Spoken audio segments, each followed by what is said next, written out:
I think we all need to kind of look at the people who are great and talented and want to have a good time and are down for being respectful and safe and create events and create film and create projects with those people.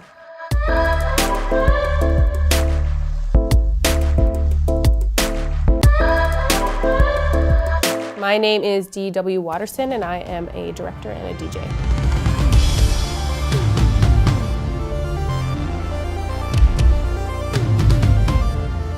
I don't know why I chose the most difficult paths, but I did.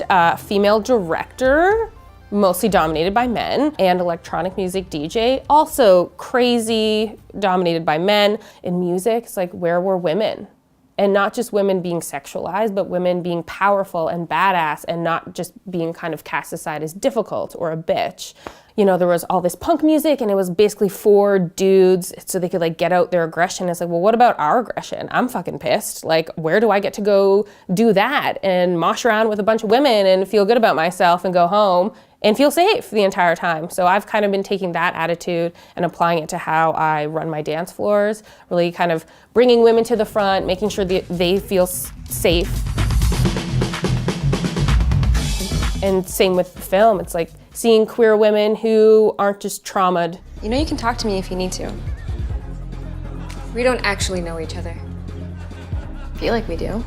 5-6 years ago I kind of came up with the idea for That's My DJ, the web series that I created and directed.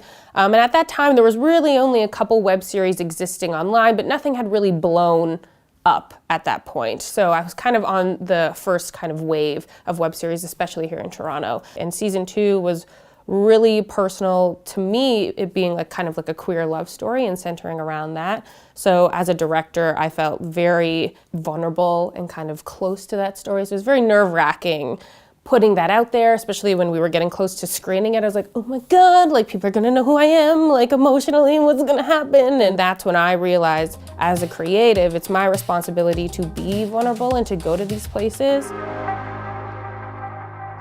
What I really want to start putting forward is what it is like to be queer and modern. And yes, there are challenges and yes, there are difficult aspects, but it's not just trauma. Like there's so much joy, there's so much happiness, there's so much love.